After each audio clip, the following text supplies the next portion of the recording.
Hello everyone, చాలా రోజుల తర్వాత నేను మీ ముందుకి ఒక అందమైన వ్లాగ్తో వచ్చేసాను.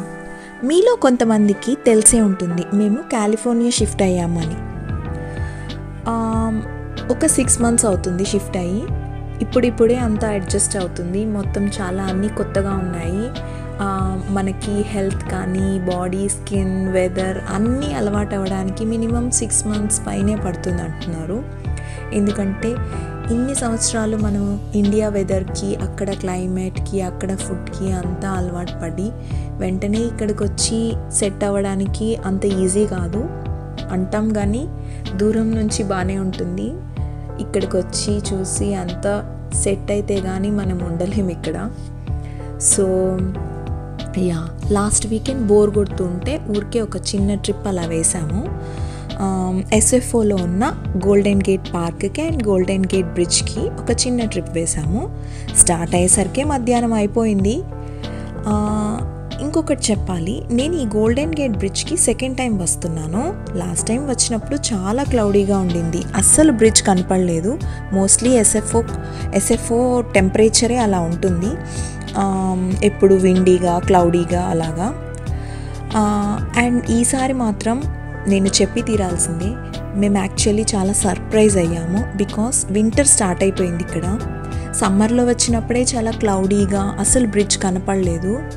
ఇంకా వింటర్లో వచ్చాము, అసలు బ్రిడ్జ్ని చూడగలుగుతామో లేదో అని డౌట్తో వచ్చాము. బట్ వచ్చాక సీరియస్లీ మేము చాలా సర్ప్రైజ్ అయ్యాము. చాలా క్లారిటీగా కనిపించింది. మధ్యలో ఇక్కడ ఒక చిన్న పార్క్ ఉంటే వచ్చి అక్కడే కొంచెం భోజనం చేసి, ఇక్కడ డక్స్ అన్నీ ఉంటే లేక్లో పిల్లలు కాసేపు ఆడుకోవడానికి ఇక్కడ ఆగాము.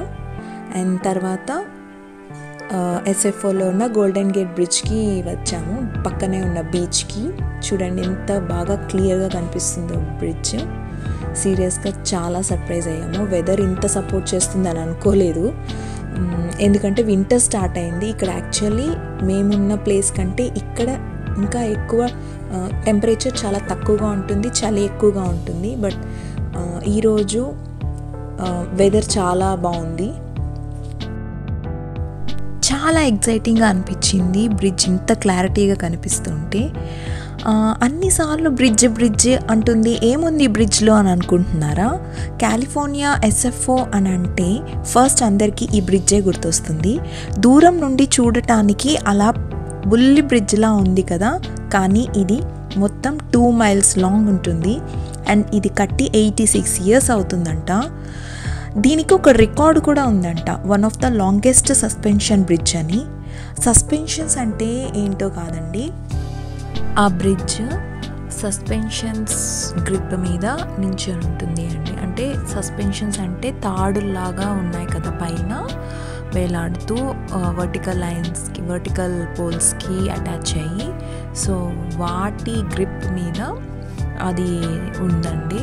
సో జనరల్గా అయితే బ్రిడ్జెస్ అంటే కింద చాలా పిల్లర్స్ ఉంటే కానీ అవి స్ట్రాంగ్గా ఉండదు కదా. బట్ ఇదే వచ్చి ఏంటంటే జస్ట్ 2 పిల్లర్స్ పెట్టేసుకొని ఓన్లీ ఆ సస్పెన్షన్ గ్రిప్తోనే వాళ్ళు కట్టారు. సో ఇది ఆ బ్రిడ్జ్ స్పెషాలిటీ.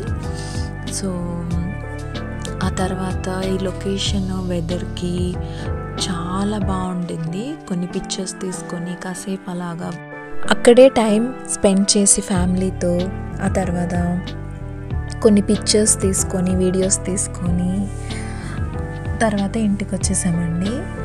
మెయిన్గా ఏంటంటే ప్రతిసారి మా పిల్లలతో ఎప్పుడైనా బీచెస్కి వెళ్ళినప్పుడు అస్సలు అక్కడి నుంచి వదిలి రావడానికి ఇష్టపడరు. సో మాకు వాళ్ళని తీసుకెళ్ళడానికి చాలా టైం పట్టింది. అంటే ఒక మినిమం 1 hour నుంచి నేను పిలుస్తుంటే అప్పటికి కానీ వాళ్ళని తీసుకెళ్ళలేకపోయాను. కాకపోతే నిజంగా చెప్పాలంటే అక్కడ నుండి నాకు రాబుద్ది కాలేదు. సన్సెట్ ఎంత అద్భుతంగా ఉండిందంటే అంత అద్భుతంగా ఉండింది. I hope so next time కూడా నేను ఇక్కడికి వచ్చినప్పుడు ఇలాంటి వెదర్నే ఎక్స్పెక్ట్ చేస్తున్నాను. బికాస్ ఇక్కడ ఇలాంటి వెదర్ ఉండడం అది ఈ వింటర్ సీజన్లో అస్సలు ఇంపాసిబుల్ అనమాట. సో అంతే అండి, చూసారు కదా నా చిన్న వీడియో. సో మళ్ళీ ఇంకొక వీడియోతో కలుద్దాము. నన్ను ఇలాగే మీరు ఎప్పుడు సపోర్ట్ చేస్తూ ఉంటారని ఎక్స్పెక్ట్ చేస్తున్నాను. Thank you for watching my video. Bye.